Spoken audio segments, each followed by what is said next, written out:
Bueno, Nacho, tanto desde Europa como desde España no se apuesta por la vacunación masiva aquí, pero hay diferentes opiniones. ¿Cuál es tu postura, Nacho? En principio, la vacunación debería estar restringida exclusivamente a las personas de riesgo, que es un colectivo perfectamente definido, y al personal sanitario que pueda enfrentarse a estas personas infectadas en caso de que acudan a los servicios sanitarios. Hay que pensar también que los mayores de 50 estamos en su mayoría vacunados con una tasa de cobertura que rondaría en torno al 60-80%. ¿Y cuál es la situación ahora mismo en Europa y en España? ¿A qué nos estamos enfrentando? De momento, estamos enfrentados todavía a la epidemia del 2022, que todavía está en la fase de decrecimiento y todavía no ha llegado a controlarse, aunque algunas comunidades autónomas como la nuestra este año no ha tenido ningún caso todavía y el año pasado fue solamente un caso, con lo cual eso quiere decir que más o menos las cosas funcionan. Lo que hay que procurar es que estos casos que tenemos aquí, que son de tipo del clado 2, la variante 2, que es más leve que la variante 1, que es la que amenaza, y de momento en Europa pues, solamente se ha registrado un caso en Suecia, con lo cual no creo que sea un motivo para que la población en general esté alarmada. Desde Europa también han dicho que los controles en la frontera tampoco van a ser exhaustivos, pero con todo lo que nos estás diciendo, alguien que quiera viajar a África debe vacunarse. Bueno, en principio alguien que quiere bajar a África, especialmente a República Democrática del Congo, donde se concentra el 96% de los casos de esta nueva variante, que es realmente una variante del clado 1, es el 1B, debería no solamente vacunarse como práctica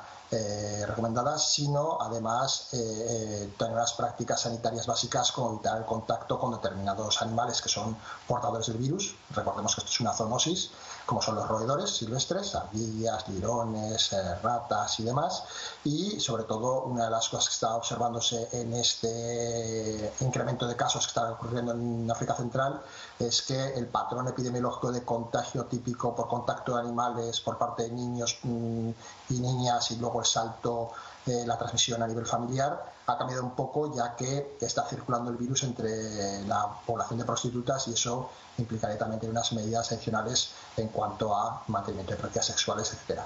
a pesar de que no es una enfermedad de transmisión sexual. Recuérdanos los síntomas. En los últimos 10 días solo ha habido 4 casos en España, lo recordamos, y además es de la variante anterior. A España no ha llegado la nueva variante, a Suecia tan solo un caso, pero recuérdanos los síntomas de la viruela del mono. Bueno, en principio, entre 1 y 3 semanas después del contacto de riesgo de la infección, empieza a aparecer fiebre, dolores musculares, dolores de cabeza, síntomas gastrointestinales, podría confundirse con cualquier otra enfermedad, y lo más relevante es que empiezan a aparecer unas pequeñas erupciones en todo el cuerpo, unas pequeñas vesículas que luego erupcionan, y muy característico de esta enfermedad exantemática, que a diferencia de otras como el sarampión o la varicela, es que estas vesiculitas pueden aparecer en la palma de las manos y la palma de los pies. Eso es específico de este caso. En principio la evolución puede ser de 4 o 5 semanas, el curso a priori es benigno, pero hay que recordar que la variante 2, la que está en estos momentos en España, en África, se hablaba de una letalidad del 1%, aunque aquí ha habido creo que 2 fallecimientos de un total de 8.100 afectados, mientras que la variante 1, la que nos ocupa ahora, se hablaba en informes anteriores de que podía llegar al 10% de letalidad, es decir, mucho más grave en cuanto a la posibilidad de que la persona muera. Sin embargo, los datos que tenemos de República Democrática del Congo apuntan a que podría estar oscilando entre el 3 y el 4%, que hay que tener en cuenta que es una letalidad bastante alta. En condiciones, estamos hablando de África, con unas condiciones sanitarias diferentes, con un rango de población diferente y con una alta prevalencia de SIDA en la región.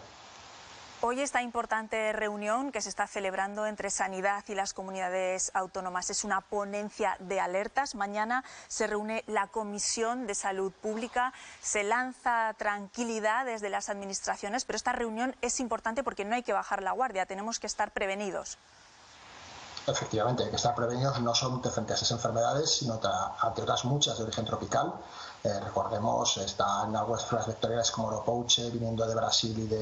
y de Cuba, viniendo turistas infectados. Tenemos dengue, tenemos Zika, hay casos de chikungunya, malaria. Son enfermedades que estamos importando en estos viajes que hacemos, tanto por placer como inmigrantes que van a ver a sus familiares y vuelven a su lugar de trabajo, y pueden traer o podemos traer de acompañamiento estos virus. En principio es la precaución de cuando tú vas a un país, tienes que ser consciente de las enfermedades que puede haber allí, e intentar precaver si hay algún tipo de vacuna, intentar ponerte la vacuna, en algunos casos obligatoria, en algunos países, como por ejemplo puede ser la fiebre amarilla, y en el caso de que no, pues ser consciente de evitar las prácticas de riesgo que conlleva la posible transmisión de estas enfermedades, que en algunos casos pueden ser bastante graves. Muy bien, pues Nacho de Blas, muchísimas gracias por atendernos.